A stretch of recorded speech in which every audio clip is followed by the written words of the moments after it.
16. 나타샤는 우리 집에 손님으로 와 있어요. 마리아 공작영애가 말했다. 백작님과 백작 부인도 이제 곧 오실 거예요. 백작 부인의 병세가 심각한 상태예요. 하지만 나타샤도 진찰을 받아야 해요. 두 분이 나타샤를 억지로 저와 함께 보내셨어요.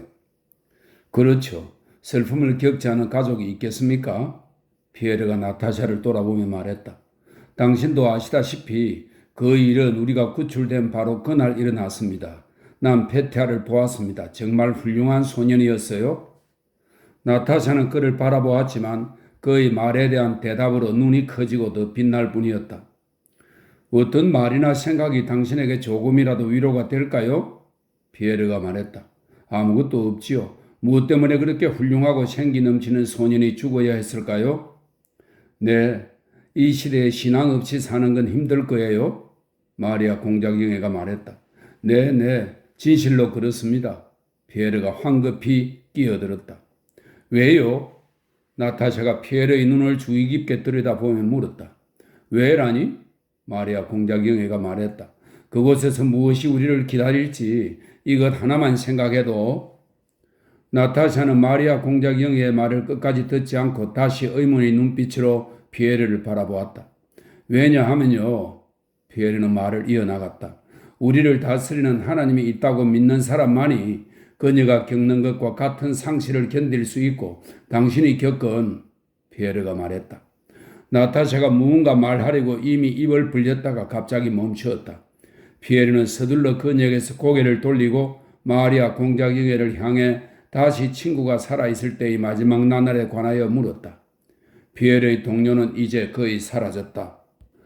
그러나 동시에 이전의 자유 또한 전부 사라짐을 느꼈다. 그는 이 순간 자신의 모든 말과 행동을 심판하는 심판관이 있음을, 이 세상 다른 어떤 사람들의 심판보다 그에게 더 귀중한 심판이 있음을 느꼈다. 그는 지금 말을 하면서 자신의 말과 함께 그것이 나타샤에게 미칠 영향에 대해서도 생각했다. 그녀의 마음에 들기 위한 말을 일부러 하는 것이 아니었다. 그러나 그는 무슨 말을 하든 그녀의 관점에서 자신을 판단했다. 마리아 공작영애는 이런 때에 언제나 그렇듯 자신이 안드레의 공작을 발견했을 때의 상황에 대해 마지못해 이야기하기 시작했다. 그러나 피에르의 질문, 생기를 띤 불안한 눈빛, 흥분으로 떨리는 얼굴은 그녀를 자기 자신을 위해서는 상상 속에서조차 복구하길 두려워하던 세부적인 정황으로 조금씩 빠져들게 만들었다. 네, 그래서요. 피에르는 마리아 공작영애 위로 온몸을 숙이고 그녀의 이야기에 정신없이 귀 기울이며 말했다. 네, 그래서 그는 평안해졌나요? 진정되었나요? 그는 전력을 다해 오직 한 가지만 추구했어요. 죽음을 두려워하지 않을 만큼 완벽하게 선한 사람이 되는 것 말입니다. 그의 안에 있던 결점들은요, 만약 그런 게 있다면 말이죠. 그에게서 비롯된 것이 아니에요. 그래서 진정된 거죠? 피에르가 말했다. 그가 당신을 만날 수 있어 얼마나 행복했을까요? 피에르는 갑자기 나타샤를 돌아보며 눈물이 가득 고인 눈으로 바라보며 말했다. 나타샤의 얼굴이 흠칫 떨렸다. 그녀는 얼굴을 찡그리고 순간 시선을 떨구었다. 잠시 망설였다. 말을 할 것인가 말 것인가. 네, 그건 행복이었어요. 그녀는 가슴에서 우러나오는 조용한 목소리로 말했다. 나에게 그건 분명 행복이었어요. 그녀는 잠시 침묵했다. 그리고 그가 말했어요. 내가 그를 찾아간 순간 그도 그것을 바랐다고요. 나타샤의 목소리가 갈라졌다. 그녀는 얼굴이 빨개졌고 두 손으로 무릎을 꽉 눌러 자신을 억제하는가 싶더니 갑자기 고개를 들고 빠르게 말하기 시작했다. 모스크바를 떠날 때 우리는 아무것도 몰랐어요. 나는 감히 그에 대해 물을 수가 없었어요. 그런데 갑자기 소냐가 말하길 그가 우리와 함께 있다는 거예요. 아무 생각도 나지 않았고 그가 어떤 상황에 있는지 상상할 수도 없었어요. 다만 그를 만나서 그와 함께 있어야 했어요. 그녀는 몸을 떨고 숨을 헐떡이며 말했다. 그러고는 아무도 자기 말을 가로막지 못하게 하면서 자신이 결코 그 누구에게도 말하지 않은 것을 이야기했다. 그것은 바로 3주 동안의 여행과 야로슬라블에서의 삶이었다. 피에르는 입을 벌린 채 눈물이 가득 고인 눈을 떼지 않으면서 그녀의 말을 들었다. 그녀의 말을 듣는 동안 그는 안드레의 공작에 대해서도 죽음에 대해서도 그녀가 하는 말에 대해서도 전혀 생각하지 않았다. 그녀의 말을 들으면서 그저 그녀가 지금 이야기하며 겪을 고통을 안쓰럽게 여길 뿐이었다. 공작영애는 눈물을 참으리고 얼굴을 찡그리며 나타샤 옆에 앉아 있었는데 그녀는 오빠와 나타샤가 그 마지막 나날에 나눈 사랑 이야기를 처음으로 들었다. 그 괴로우면서도 기쁜 이야기를 나타샤는 말할 수밖에 없는 듯 보였다. 그녀는 극히 보잘것없는 상세한 것들과 마음속 깊이 숨겨진 비밀을 뒤섞어 말했고 이야기를 결코 끝맺지 못할 것 같았다. 그녀는 똑같은 이야기를 몇 번씩 반복했다. 문 뒤에서 니콜루시카가 밤 인사를 하러 들어가도 되냐고 묻는 데사르의 목소리가 들렸다. 네, 그게 전부예요. 전부. 나타샤가 말했다. 니콜루시카가 들어오자 그녀는 재빨리 일어나 문 쪽으로 거의 뛰듯이 가다가 두꺼운 커튼으로 덮인 문에 머리를 부딪혔고 아파서인지 슬퍼서인지 모를 신음소리를 내며 방에서 뛰쳐나갔다. 피에르는 그녀가 나간 문을 쳐다보았고 왜 자신이 갑자기 세상에 홀로 남게 되었는지 이해할 수 없었다. 마리아 공작영애가 멍한 상태에 있는 피에르를 불러 그의 관심을 방에 들어온 조카 쪽으로 돌렸다.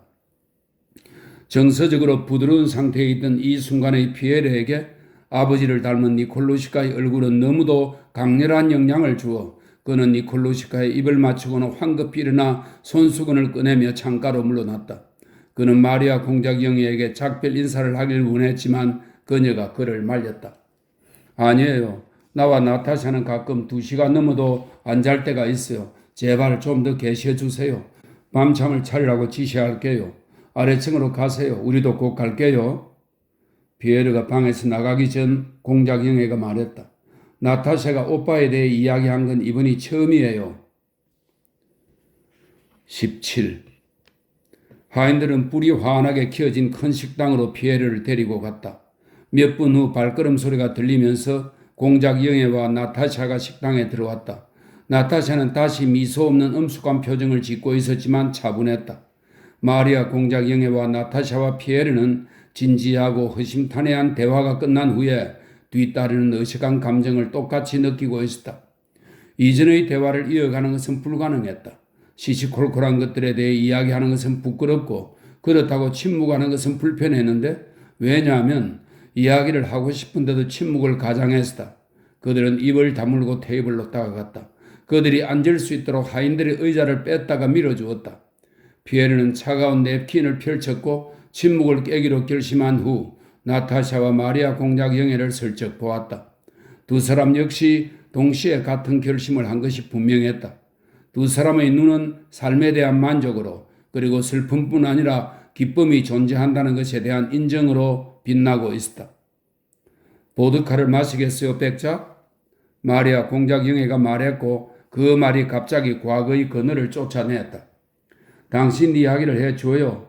마리아 공작영애가 말했다. 사람들이 당신에 대해 이야기하는 것을 들으면 너무도 믿기 힘든 기적들이에요. 네. 피에르는 이제 습관이 된 온화한 조소를 지으며 대답했다. 사람들은 심지어 나에게도 내가 꿈에서도 본 적이 없는 그런 기적하는 일들을 이야기합니다. 마리아 아브라모브나는 나를 자기 집으로 초대해서 내게 일어났거나 일어났음에 틀림없는 일에 대해 계속 이야기했어요. 스테판 스테파니치도 내가 어떻게 이야기를 해야 하는지를 가르쳤죠. 대체로 내가 깨닫게 된 것은 흥미로운 사람이 되는 것이 매우 편하다는 거예요. 난 지금 흥미로운 인간입니다. 그러면 사람들이 날 초대해서 내게 이야기를 들려주니까요. 나타샤는 미소를 지으며 무언가 말하고 싶어 했다. 우리에게 이야기를 해주었어요.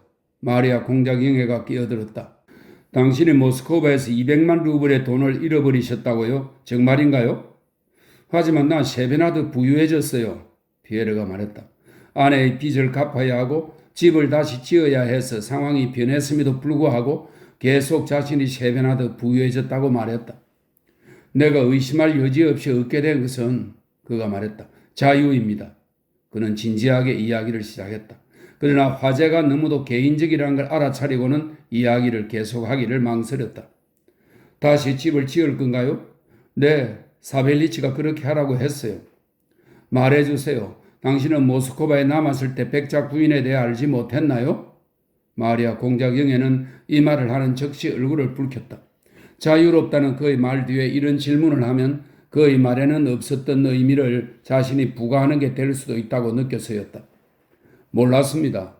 피에르는 자유에 대한 자신의 언급에 마리아 공작영애가 부과한 해석이 조금도 불편하지 않은 듯 대답했다. 난 오래오래해서 그것을 알았습니다. 그 소식이 내게 얼마나 큰 충격을 주었는지 당신은 상상도 못할 거예요. 우리는 모범적인 부부가 아니었죠. 그는 나타샤를 쳐다보고 그녀의 얼굴에서 그가 자신의 아내를 어떻게 평가할지에 대한 호기심을 눈치채고는 재빨리 말했다. 하지만 그 죽음은 저에게 큰 충격을 주었습니다. 두 사람이 싸울 때는 항상 두 사람 다 잘못한 거예요. 그리고 이제 더 이상 존재하지 않는 사람 앞에서 자신의 죄는 갑자기 끔찍할 정도로 무거워집니다. 게다가 친구도 위로도 없이 그렇게 죽다니. 그녀가 너무나 불쌍합니다. 그는 이렇게 말을 맺은 후 나타샤의 얼굴에서 나타난 기쁨 어린 동조를 알아내고 내심 기뻐했다. 그렇군요. 이제 당신은 다시 독신자 신랑감이 되었네요. 마리아 공작영애가 말했다. 피에르는 갑자기 얼굴이 벌개져서 오랫동안 나타샤를 쳐다보지 않으려고 애썼다. 그가 그녀를 보기로 결심했을 때 그녀의 얼굴 표정은 차갑고 음했으며 심지어 그가 보기에 경멸하는 듯 했다. 그런데 당신은 사람들이 우리에게 말했듯이 정말 나폴레옹을 만나 그와 이야기를 나눴나요? 마리아 공작영애가 말했다. 피에르는 웃음을 터뜨렸다. 한 번도 전혀 없었어요. 많은 사람들이 포로로 잡혀 있는 것이 곧 나폴레옹의 손님이 되었다는 것을 의미한다고 생각하나 봅니다. 난 그를 본 적도 없을 뿐 아니라 그에 대해 들은 적도 없어요. 난 훨씬 더 아래 사람들과 같이 있었어요. 밤잠 시간이 끝났고 처음에는 자신의 포로 시절에 대해 말하기를 꺼리던 피에르도 점점 그 이야기에 빠져들었다. 하지만 당신이 나폴레옹을 죽이기 위해 살아남았다는 건 사실이지 않아요? 가볍게 미소를 지으며 나타샤가 물었다. 우리가 수아레바 탑에서 만났을 때 그때 난 그렇게 추측했어요. 기억하세요? 피에르는 그것이 사실임을 인정했고 그리고 그 질문부터 시작해서 마리아 공작영애 특히 나타샤가 던지는 질문들에 이끌려 조금씩 자신의 편력을 상세히 이야기하는 것에 몰두했다. 처음에는 그가 사람들, 특히 자신을 바라보는 조소어린 온화한 눈길로 이야기했다. 그러나 이야기가 자신이 목격한 공포와 고통에 이른 이후에는 자기도 모르는 사이에 푹 빠져들어 회상 속에서 강렬한 인상을 체험하는 사람이 흥분을 억누르듯 이야기하기 시작했다. 마리아 공작영애는 온화하게 웃으며 피에르를 보다가 나타샤를 보다가 했다. 피에르의 이야기에서 그녀가 본 것은 피에르 자신과 그의 선량함이었다. 나타샤는 팔꿈치를 꿰은 채 이야기를 듣는 동안 계속 표정을 바꾸며 한순간도 눈을 떼지 않고 오롯이 피에르를 바라보았는데 마치 그의 이야기를 들으며 그와 함께 체험하고 있는 듯 했다. 시선뿐 아니라 그녀의 짧은 질문들과 감탄 또한 그가 이야기를 통해 전달하길 원하는 바를 그녀가 정확히 이해하고 있음을 피에르에게 보여주었다. 그녀는 그가 하는 이야기뿐 아니라 그가 이야기하길 원했지만 말로는 표현할 수 없었던 것까지 이해하고 있는 게 확실했다. 피에르는 자신이 아이와 여인을 지키려다 적에게 붙잡힌 일화를 다음과 같이 이야기했다. 그것은 끔찍한 광경이었습니다. 아이들은 버려지고 몇몇은 불 속에서 내 눈앞에서 한 아이를 끌고 나왔고 여자들에게서 물건을 빼앗고 귀걸이를 뜯어내고 피에르는 얼굴이 벌개져서 말을 더듬었다. 그곳에 순찰대가 와서 약탈하지도 않은 남자들까지 모조리 잡아갔습니다. 나도 잡아갔고요. 당신은 우리에게 모든 걸 말해주지 않고 있군요. 당신은 분명 무언가를 했어요. 나타샤는 이렇게 말하고 잠시 침묵했다. 좋은 일을요. 피에르는 이야기를 계속했다. 처형당하던 일을 이야기할 때 그는 끔찍한 광경을 세세히 이야기하지 않고 넘어가려 했다. 하지만 나타샤가 하나도 빠뜨리지 말아달라고 요청했다. 피에르는 카라타예프 이야기를 시작했다가 그는 이미 일어나 테이블 앞에서 왔다 갔다 하고 있었고 나타샤는 눈으로 그를 쫓았다. 그는 말을 멈추었다. 아니요, 당신은 내가 문맹인 그 사람, 바보나 다름없는 사람에게서 무엇을 배웠는지 이해할 수 없을 겁니다. 아니요, 말하세요. 나타샤가 말했다. 그 사람 지금 어디 있나요? 거의 내가 보는 앞에서 그를 죽였습니다. 그러고 나서 피에르는 퇴각의 마지막 시기와 카라타예프의 병 그리고 그의 죽음에 대해 이야기했다. 그의 목소리는 계속 떨렸다. 피에르는 아직 그 누구에게 결코 이야기해 본 적이 없고 스스로 한 번도 회상해 본 적이 없다는 듯 자신의 편력을 이야기했다. 그는 이제 자신이 경험한 모든 것에서 새로운 의미를 보는 듯 했다. 나타샤에게 그 모든 것을 이야기하는 지금 그는 여자들이 남자의 말에 귀를 기울이며 선사하는 보기 드문 기쁨을 맛보고 있었다. 그 기쁨은 똑똑한 여자들이 자신의 지성을 높이고 기회가 생기면 자기 말로 되풀이하기 위해 이야기를 들으면서 그 말을 기억하려고 노력하거나 또는 들은 말을 자기 것으로 만들어 빈약한 지력으로 다듬은 자신의 지적인 말을 재빨리 전달하기 위해 노력하거나 하는 데서 오는 기쁨이 아니었다. 그것은 남자들의 표현 속에만 있는 모든 최고의 것들을 선택하여 자기 안에 흡수하는 능력을 지닌 진실한 여자들이 주는 기쁨이었다. 나타샤는 자신도 모르게 계속 집중하고 있었다.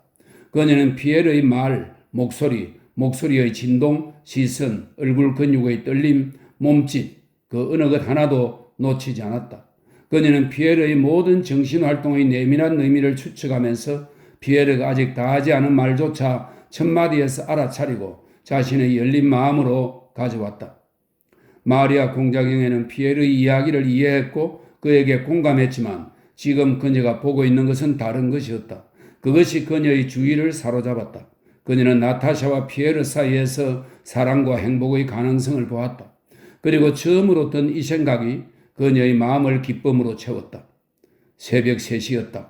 슬프고 엄숙한 표정의 하인들이 다 타들어가는 초를 갈기 위해 들어왔지만 아무도 그것을 눈치채지 못했다.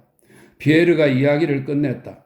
나타샤는 피에르가 말하지 않은 나머지 것들도 알고 싶은 듯 생기띠 눈을 반짝이며 집요하고 주의 깊게 피에르를 계속 쳐다보았다. 피에르는 부끄러우면서도 행복한 당혹감을 느끼며 그녀에게 이따금 시선을 던지고는 다른 화제로 대화를 옮기기 위해 이제 무슨 말을 해야 할지 생각했다. 마리아 공작영에는 침묵했다. 그 누구에게도 지금이 새벽 3시이고 자야 할 때라는 생각이 들지 않았다. 사람들은 불행하다, 고통스럽다는 말들을 하죠. 피에르가 말문을 열었다. 지금 바로 이 순간 사람들이 내게 포로가 되기 전의 상태로 남고 싶은가? 아니면 그 모든 것을 처음부터 겪고 싶은가? 라고 묻는다면 제 대답은 다시 한번 포로가 되어 말고기를 먹겠다는 것이에요. 익숙한 길로부터 내던져지면 우리는 모든 게 끝이라고 생각합니다. 그런데 새롭게 좋은 것이 시작되는 곳은 오직 거기에요. 살아 숨쉬는 한 행복도 있습니다. 우리 앞에는 많은 것이 있어요. 내가 말하고 있는 것이 바로 이것입니다. 그는 나타샤를 향해 말했다. 네, 맞아요. 그녀는 전혀 다른 것에 대답하며 말했다. 나도 처음부터 모든 것을 다시 겪는 것 말고는 아무것도 바라지 않을 거예요. 피에르는 주의 깊게 그녀를 바라보았다. 네, 더 이상 아무것도요. 나타샤가 확신을 갖고 말했다. 그건 아닙니다. 그렇지 않아요. 피에르가 외쳤다. 내가 살아있고 살기를 원하는 것은 죄가 아니에요. 그건 당신도 마찬가지입니다. 갑자기 나타샤가 두 손에 얼굴을 묶고 울기 시작했다. 왜 그래 나타샤? 마리아 공작영애가 물었다. 아무것도 아니에요. 아무것도. 그녀는 눈물을 글썽이며 피에르에게 미소를 지어 보였다. 이만 헤어져요. 잘 시간이에요. 피에르는 일어나 작별 인사를 했다. 마리아 공작영애와 나타샤는 늘 그렇듯이 함께 침실로 갔다. 그들은 피에르가 해준 이야기에 관해 말했다. 마리아 공작영애는 피에르에 대한 자신의 의견을 말하지 않았다. 나타샤도 그에 대해서는 말하지 않았다. 그럼 안녕 마리, 나타샤가 말했다. 그런데 말이지, 우리가 자신의 감정을 업신여기는 걸 두려워하듯이 우리가 그를, 안드레의 공작을 말하지 않아서 그를 잊을까봐 난 두려워. 마리아 공작영애는 무겁게 탄식했고 이런 탄식을 함으로써 나타샤의 말이 옳음을 인정했다. 그러나 말로는 동의하지 않았다. 정말 있는 게 가능할까? 그녀가 말했다. 난 오늘 모든 것을 이야기할 수 있어서 너무 좋았어. 괴롭고 아픈 이야기지만 좋아. 정말 좋아. 나타샤가 말했다. 난 그 사람이 정말로 그 일을 사랑했다고 확신해. 그래서 나도 그 사람에게 말한 거야. 그 사람에게 말해도 괜찮겠지? 갑자기 그녀가 얼굴을 붉히며 물었다. 피에르에게? 당연하지. 얼마나 좋은 사람인데. 마리아 공작영애가 말했다. 그런데 말이지 말이. 나타샤는 갑자기 마리아 공작영애가 그녀의 얼굴에서 오랫동안 보지 못한 장난스러운 웃음을 지었다. 그 사람이 왠지 깔끔하고 단정하고 산뜻해졌어. 꼭 욕조에서 나온 것처럼 말이야. 무슨 말인지 이해하지? 정신적으로 욕조에서 나온 것 같아. 그렇지? 마리아 공작영애가 말했다. 그는 많은 것을 얻었어. 짧은 프로코트 하며 짧게 깎은 머리하며 정말 욕조에서 나온 것 같아. 아빠는 종종 난 안드레 공작이 피에르를 그 누구보다 좋아한 걸 이해해. 마리아 공작영애가 말했다. 그래. 그런데 두 사람은 서로 달라. 남자들은 서로 완전히 다를 때 친해진다더라. 틀림없는 사실이야. 정말 두 사람은 그 어디도 전혀 비슷하지 않잖아. 그래. 하지만 정말 놀라운 사람이야. 그럼 잘 자. 나타샤가 대답했다. 그리고 그 장난스러운 미소는 그녀의 얼굴에 오랫동안 남아 있었다. 18. 그날 피에르는 한동안 잠들 수가 없었다. 방 안을 이리저리 걸어다니며 때로 얼굴을 찌푸리고 무언가에 대해 고심하다가 갑자기 어깨를 움츠리며 떠는가 하면 때론 행복한 미소를 지었다. 그는 안드레의 공작에 대해, 나타샤에 대해, 그들의 사랑에 대해 생각하며 그녀의 과거를 질투하는가 하면 질투하는 자신을 책망하다가 스스로를 용서하기도 했다. 벌써 새벽 6시였지만 그는 여전히 방 안을 서성였다. 어쩔 수 없지. 그렇게 하지 않으면 안 되니까. 어쩔 수 없어. 그러니까 그렇게 해야 해. 그는 속으로 혼자 말을 하고는 서둘러 옷을 벗고 행복과 흥분을 느끼면서 그러나 의심과 망설임 없이 침대에 누웠다. 해야 해. 이런 행복이 아무리 이상하고 불가능해 보이더라도 그녀와 부부가 되기 위해서는 모든 걸 해야 해. 그는 속으로 혼자 말을 했다. 이 일이 있기 며칠 전 피에르는 베테르부르크를 떠나는 날짜를 금요일로 결정했다. 목요일 그가 잠에서 깼을 때 사벨리치가 여행 짐을 싸는 것에 대한 지시를 받으러 왔다. 베테르부르크에는 도대체 왜? 베테르부르크가 뭐라고? 베테르부르크에 누가 있는데? 비록 혼잣말이었지만 그는 무심결에 이렇게 물었다. 그래, 이 일이 일어나기 전에 아주 오래전에 무언가가 그런 게 있었지. 무엇 때문에 난 베테르부르크로 떠나려 했고 그는 기억해냈다. 그런데 대체 무엇 때문이지? 아마 난 갈 수도 있어. 그 사람은 정말 선량하고 면밀해. 모든 것을 정말 잘 기억해. 그는 사벨리체의 노쇠한 얼굴을 쳐다보며 생각했다. 그리고 얼마나 기분 좋은 미소인가? 그는 생각했다. 어때? 자네는 여전히 자유를 원하지 않나 사벨리치? 피에르가 물었다. 무엇 때문에 저에게 자유가 필요하겠습니까, 카카? 고인이 되신 백장님과 함께 할 때도 잘 지냈고 백장님을 모시는 동안에도 모욕당한 적이 없는걸요? 그럼 자녀들은? 자식들도 잘 지낼 겁니다. 카카, 그런 주인님들을 위해 사는 것도 괜찮습니다. 그럼 나의 후계자들은? 피에르가 말했다. 갑자기 내가 결혼을 하면 그런 일이 생길 수도 있으니까 그는 자기도 모르게 미소를 지으며 덧붙였다. 감히 말씀드리자면 그건 좋은 일입니다, 카카. 이런 일을 너무 쉽게 생각하고 있어. 피에르는 생각했다. 그는 이 일이 얼마나 무섭고 위험한지 몰라. 너무 이러거나 너무 늦으면 무섭다. 어떤 분부를 내리시겠어요? 내일 떠나시는 건가요? 샤벨리치가 물었다. 아니, 조금 연기하겠어. 그때 말할게. 귀찮게 해서 미안하네. 피에르가 말했다. 그는 사벨리치의 미소를 보며 생각했다. 하지만 정말 이상한 건 이제 베테르부르크가 문제가 아니라 이 문제가 먼저 해결되어야 한다는 걸 사벨리치가 모른다는 점이야. 그는 알고 있는 게 틀림없어. 다만 모른 척하는 거지. 그에게 말해볼까? 그는 어떻게 생각할까? 피에르는 생각했다. 아니야, 나중에 하자. 아침을 먹으면서 피에르는 공작 영애에게 전날 마리아 공작 영애의 집을 다녀왔으며 그곳에서 만난 사람이 나탈리 로스토바라고 말했다. 공작 영애는 그 얘기를 들으며 피에르가 안나 세메노브나를 만났다는 소식보다 더 특별한 것을 전혀 발견하지 못한 척했다.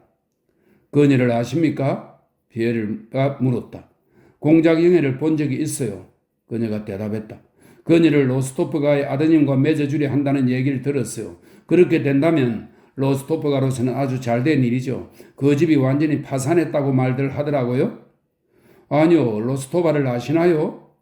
그때 그 얘기만 들었어요. 정말 안 됐어요. 아니, 공작영애는 모르거나 모른 척 하는 거야. 피에르는 생각했다. 공작영애에게도 말하지 않는 편이 좋겠어. 공작영애 역시 피에르가 여행 도중에 먹을 음식을 준비하고 있었다. 이들은 정말 좋은 사람들이야. 피에르는 생각했다. 아마 이 일에 더 이상 관심이 없을 텐데 이렇게들 해주다니 전부 나를 위해서 정말 놀라워. 같은 날 경찰서장이 원래 소유주들에게 곧 돌려줄 물건들을 수령하기 위해 그라노비타야 궁전으로 대리인을 보내자고 제안하러 피에르를 찾아왔다. 이 사람도 똑같아. 피에르는 경찰서장의 얼굴을 쳐다보며 생각했다. 얼마나 훌륭하고 잘생기고 또 얼마나 착한 경찰인가. 이런 때에 이런 하찮은 일을 하다니. 그런데 사람들은 경찰서장이 정직하지 않고 자기 이익을 위해 일을 처리한다고 말들을 해. 정말 헛소리지. 어째서 이 사람이 자기 이익을 위해 일을 처리해서는 안 된다는 거야? 이 사람은 그런 식으로 살아왔는데 말이야. 그리고 다들 그렇게 하잖아. 이렇게 기분 좋고 선량한 얼굴이 나를 보며 미소 짓고 있어. 피에르는 마리아 공작 영애의 집으로 식사를 하러 갔다. 불탄 주택들 사이에 길을 따라 마차를 타고 가면서 그는 그 폐허의 아름다움에 놀랐다. 라인강과 콜로세움을 상기시키는 주택 굴뚝들과 무너진 벽들이 불타버린 구역들 사이에서 서로를 가리며 그림처럼 뻗어 있었다. 마주치는 마국궁들과 승객들, 목재를 자르는 목수들, 여자 상인들, 그리고 작은 가게 주인들 모두 환하고 즐거운 얼굴로 피에르를 쳐다보며 마치 저 사람이에요. 그 일이 어떻게 될지 한번 지켜봅시다. 라고 말하는 듯 했다. 마리아 공작 영애의 저택에 들었을 때 피에르는 자신이 어제 이곳에 있었고 나타샤를 만나 이야기를 나눈 것이 확실한지에 대한 의심이 들었다. 어쩌면 내가 상상한 것일 수도 있어. 들어가서 아무도 못 만날 수도 있어. 그러나 방에 들어가는 순간 자신의 모든 존재에서 순식간에 자유를 잃어버리면서 그녀가 있음을 감지했다. 그녀는 부드럽게 주름 잡힌 똑같은 검은 드레스를 입고 어제와 똑같은 머리 모양을 하고 있었으나 전날과는 완전히 달랐다. 만약 어제 그녀가 그런 모습이었다면 그가 방에 들어섰을 때 한순간이라도 알아보지 못했을 리 없었다. 나타샤는 그가 그녀를 어린아이로 이후에는 안드레 공작의 약혼녀로 알던 때와 똑같은 모습이었다.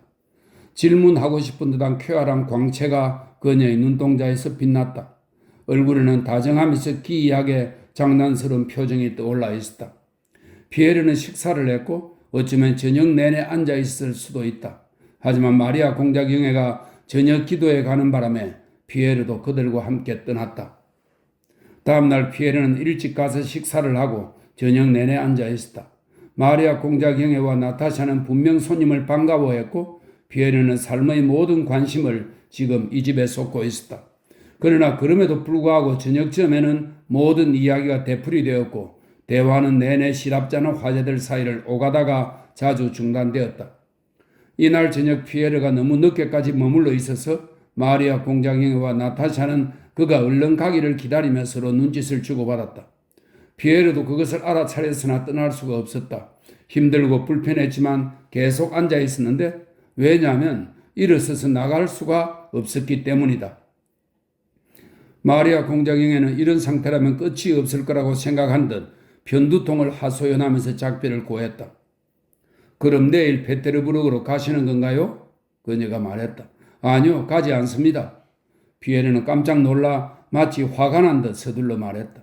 아닙니다. 페테르부르크로요? 내일이군요. 하지만 작별 인사는 하지 않겠습니다. 당신이 맡길 일이 있을 수도 있으니 떨르겠습니다. 그는 떠나지 않고 마리아 공작 영애 옆 앞에 얼굴을 붉히고 서서 말했다. 나타샤는 그에게 손을 내밀고 밖으로 나갔다. 반면 마리아 공작 영애는 안락의자에 앉아 특유의 빛나는 눈빛으로 피에르를 찬찬히 바라보았다. 그녀가 방금 전에 보여준 피로는 이제 완전히 가셨다. 그녀는 긴 대화를 할 태세를 갖추려는 듯 무겁고 긴 한숨을 내쉬었다. 나타샤가 방에서 나가자 피에르의 당황함과 불편한 기색은 한순간에 사라지고 그 자리를 흥분이 섞인 생기가 대신했다. 그는 재빨리 마리아 공작 영애 쪽으로 안락의자를 끌어당겼다. 그래요. 난 당신에게 말하고 싶었습니다. 그는 마치 자신이 질문에 대답하기라도 하듯 그녀의 시선에 답하며 말했다. 공작 영애, 저 좀 도와주십시오. 난 어떻게 해야 할까요? 희망을 가져도 될까요? 공작영애, 나의 벗, 내 말을 끝까지 들어주십시오. 나는 다 압니다. 내가 그녀에게 맞지 않다는 것을 압니다. 또 지금은 이런 이야기를 할 수 없다는 걸 압니다. 하지만 난 그녀에게 오빠가 되어주길 원해요. 아니요, 그렇게 하고 싶지 않습니다. 그럴 수가 없어요. 그는 말을 멈추고 두 손으로 얼굴과 눈을 비볐다. 그래서 그는 말을 이어가는데 조리 있게 말하기 위해 자제하는 듯 했다. 내가 언제부터 그녀를 사랑하게 되었는지 모르겠습니다. 하지만 오직 그녀 하나만을, 내 모든 삶에서 그녀 한 사람만을 사랑했고 그녀 없는 인생은 상상할 수도 없을 정도로 사랑합니다. 지금은 그녀에게 청혼하려고 결심한 상태가 아닙니다. 하지만 어쩌면 그녀가 나의 것이 될 수도 있고 어쩌면 내가 그 기회를 놓칠 수도 있다는 생각에 무섭습니다. 말해 주십시오. 내가 희망을 가져도 될까요? 내가 어떻게 해야 할지 말해 주세요, 공작영애. 그는 잠시 침묵했다가 그녀의 손을 가볍게 건드리며 말을 했는데 왜냐하면 그녀가 아무 대답도 하지 않았어였다. 당신이 지금 나에게 한 말을 생각하고 있었어요. 마리아 공작영애가 대답했다. 이제 당신에게 말씀드릴게요. 당신 말이 맞아요. 지금 그녀에게 사랑을 고백하는 것은, 마리아 공작영애는 말을 멈추었다. 그녀는 이렇게 말하려 했다. 지금 그녀에게 사랑을 고백할 수는 없어요. 하지만 그녀는 그만두었다. 왜냐하면 이틀 전 갑자기 변한 나타샤에게서 만약 피에르가 자신의 사랑을 고백하면 나타샤는 모욕을 느끼지 않을 뿐 아니라 그녀도 그 하나만 바라고 있음을 파악했기 때문이었다. 지금 그녀에게 고백하는 것은 절대 안 되죠. 그래도 마리아 공작영애는 이렇게 말했다. 그럼 도대체 나 뭘 해야 합니까? 이 문제는 나에게 맡겨줘요. 마리아 공작영애가 말했다. 난 알아요. 피에르는 마리아 공작영애의 눈을 응시했다. 그럼 그가 말했다. 난 알아요. 그녀는 당신을 사랑해요. 아니, 사랑하게 될 거예요. 마리아 공작영애는 자신의 말을 수정했다. 그녀가 그 말을 끝내기도 전에 피에르는 벌쩍 뛰었고 놀란 얼굴을 하며 마리아 공작영애의 손을 잡았다. 당신은 무엇 때문에 그렇게 생각해요? 당신은 내가 희망을 가져도 된다고 생각하는 건가요? 그렇게 생각하는군요. 네, 그렇게 생각해요. 마리아 공작영애는 미소 지으며 말했다.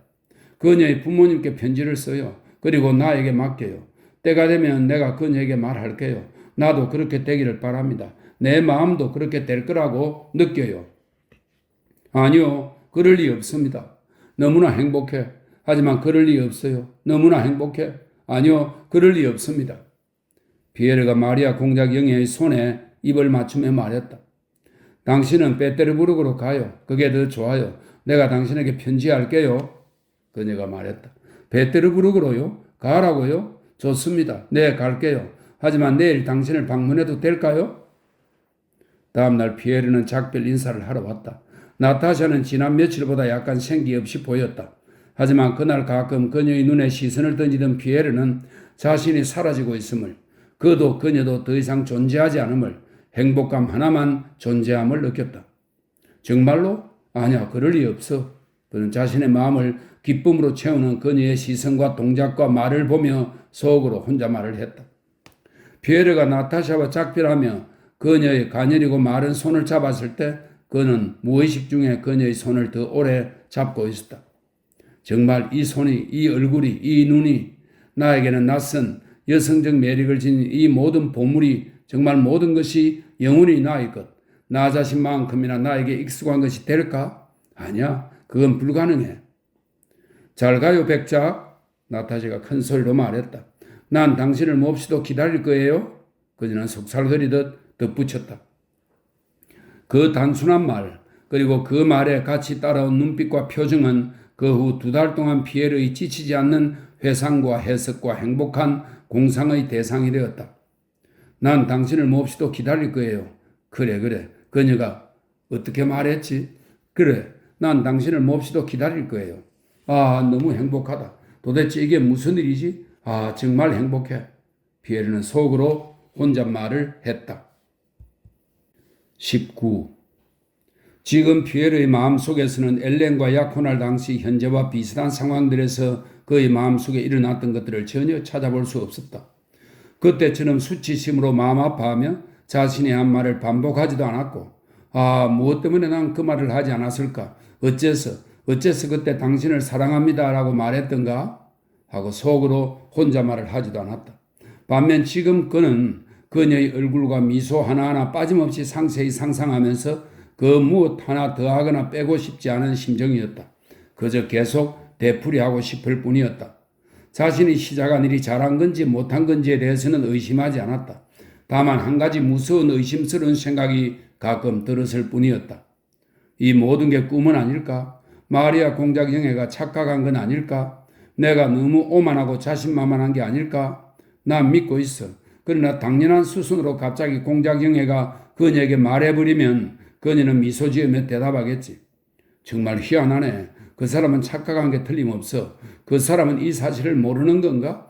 자신은 인간, 그저 인간에 불과하지만 난 완전히 다른 지구한 존재야. 종종 이러한 의심만 피에르에게 떠올랐다. 그는 이제 어떤 계획도 세우지 않았다. 눈앞의 행복이 너무도 믿을 수 없었기 때문에 그 일이 일어나야 하지만 그 후로는 어떤 일도 일어나지 않을 것 같았다. 모든 것이 끝난 것이다. 자신이 감당할 수 없다고 여긴 예상치 못한 기쁜 광기가 그를 사로잡았다. 그 한 사람뿐 아니라 온 세상 사람들에게도 인생의 의미는 오직 그의 사랑과 그녀가 그를 사랑할 가능성에 귀결되는 것 같았다. 가끔은 모든 사람들이 오직 한 가지, 미래의 그의 행복에만 신경 쓰는 듯 보였다. 이따 그 모든 사람들이 자신과 똑같이 기뻐하면서 다른 것에 관심을 갖고 그에 종사하는 척하며 그 기쁨을 숨기려 애쓰는 것 같았다. 각각의 말과 개별의 몸짓에서 그는 자신의 행복에 대한 암시를 보았다. 그는 비밀스러운 동의를 드러내는 뜻깊은 행복한 시선과 미소로 만나는 사람들을 종종 놀라게 했다.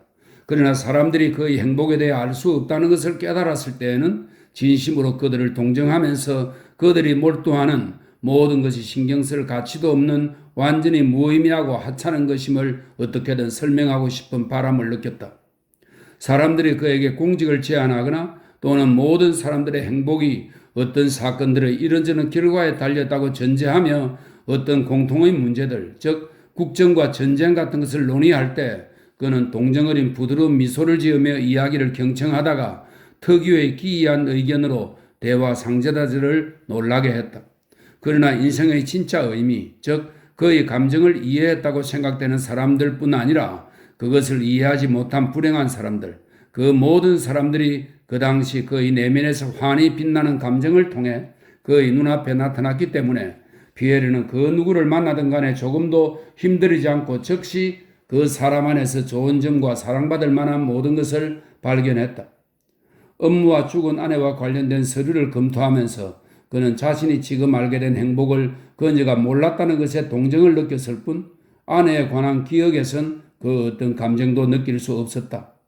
이제 새 직위와 훈장을 받아 특히나 거만해진 바실리 공작은 동정심을 불러일으키는 선량하고 불쌍한 노인으로 보였다.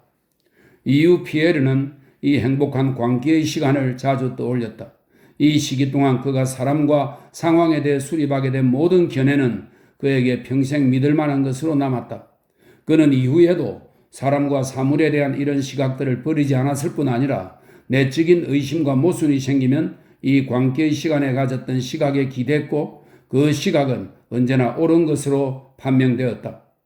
아마도 난 그때 이상하고 웃기게 보였을 거야. 하지만 그때 난 사람들 눈에 보이는 것처럼 미쳐 있는 게 아니었어. 반대로 그때야말로 그 어느 때보다도 가장 현명하고 명철했어. 삶에서 이해할 만한 가치가 있는 것은 전부 이해했고 왜냐하면 난 행복했으니까. 그런 생각했다. 피에르의 광기는 예전처럼 그가 사람들을 사랑하기 위해 그가 사람들에게서 미덕이라 부르는 것들, 즉 개인적 동기들을 기다리는 데 있는 게 아니라 사랑이 그의 마음을 가득 채워 그가 이유 없이 사람들을 사랑하면서 그들을 사랑할 만한 확고한 동기를 찾아냈다는 데 있었다. 전쟁과 평화 본문 마지막 글입니다. 20. 피에르가 떠난 후 나타샤가 놀리는 듯한 미소를 지으며 피에르의 짧은 프로코트와 짧게 자른 머리카락, 진짜 욕조에서 나온 듯한 모습에 대해 마리아 공작 영애가 말했던 그 첫날 저녁, 바로 그 순간부터 나타샤의 마음속에서는 감추어져 있어서 그녀 자신도 몰랐던 그녀로서는 이겨낼 수 없는 무언가가 잠에서 깨어났다. 모든 것, 얼굴과 걸음걸이와 시선과 목소리, 이 모든 것이 그녀 안의 모든 것이 갑자기 변했다. 그녀가 예상치 않았던 생명력과 행복에 대한 소망이 표면으로 떠오르며 충족을 요구했다. 첫날 저녁부터 나타샤는 마치 자신에게 일어난 일을 전부 잊은 듯 했다. 그 이후로 그녀는 한 번도 자신의 처지를 불평하지 않았고 과거에 대해 한마디도 하지 않았으며 미래의 즐거운 계획을 짜는 것을 두려워하지 않았다. 그녀는 피에르에 대해 별 말이 없었지만 마리아 공작영애가 그를 언급하면 오랫동안 꺼져 있던 광채가 그녀의 눈동자에서 타올랐고 묘한 미소를 짓느라 입가엔 주름이 생겼다. 나타샤에게 생긴 변화들은 처음에 마리아 공작영애를 놀라게 했다. 그러나 마리아 공작영애가 그 의미를 깨달았을 때 그 변화들은 그녀를 슬프게 했다. 나타샤는 정말 오빠를 사랑하지 않아서 그렇게 빨리 오빠를 잊을 수 있었던 건 아닐까? 마리아 공작영애는 나타샤에게 일어난 변화를 혼자 곰곰이 떠올리며 이렇게 생각했다. 하지만 나타샤와 있을 때는 그녀에게 화를 내지도 그녀를 비난하지도 않았다. 잠에서 깨어 나타샤를 사로잡은 생명력은 너무도 억제하기 힘들고 예상치 못한 것이었기에 나타샤와 함께 있을 때 마리아 공작영애는 마음속으로라도 그녀를 비난할 권리가 자신에겐 없다고 느꼈다. 나타샤는 새로운 감정에 진심으로 푹 빠져 있었기 때문에 이제 자신이 슬픔이 아닌 기쁨과 즐거움을 느끼고 있다는 사실을 감추려고 노력하지 않았다. 그날 밤 마리아 공작영애가 피에르와 이야기를 나누고 자기 방으로 돌아왔을 때 나타샤가 문지방에서 그녀를 맞았다. 그 사람이 말했어? 응? 그가 말했어? 그녀는 질문을 반복했다. 기쁨과 동시에 자신의 기쁨에 대해 용서를 구하는 가련한 표정이 얼굴에 드러났다. 문과에서 듣고 싶었어. 하지만 너가 나에게 말해줄 거라는 걸 알아. 비록 마리아 공작영애가 자신을 바라보는 나타샤의 시선을 이해하고 그에 감동하며 흥분한 그녀를 보며 불쌍한 감정을 느꼈을지라도 나타샤의 말은 한순간 마리아 공작영애의 마음을 상하게 했다. 그녀는 오빠와 오빠에 대한 사랑을 떠올렸다. 하지만 어쩌겠어. 나타샤도 달리 어쩔 수 없는데 마리아 공작영애는 생각했다. 그녀는 슬프고 약간 엄격한 얼굴로 피에르가 한 말을 나타샤에게 모두 전했다. 그가 베테르부르크로 떠나려 한다는 말에 나타샤는 놀랐다. 베테르부르크로? 그녀는 이해하지 못한 듯 되풀이해서 말했다. 하지만 마리아 공작영애의 슬픈 표정을 본 그녀는 그 슬픔의 이유를 추측하고 갑자기 울음을 터뜨렸다. 마리, 그녀가 말했다. 내가 뭘 하면 좋을지 가르쳐줘. 난 나쁜 여자가 될까 두려워. 너가 말한 대로 할게. 가르쳐줘. 그를 사랑해? 응. 나타샤가 속삭이듯 말했다. 그런데 왜 우는 거야? 난 너로 인해 행복해. 그 눈물 때문에 나타샤의 기쁨을 완전히 용서한 마리아 공작영애가 말했다.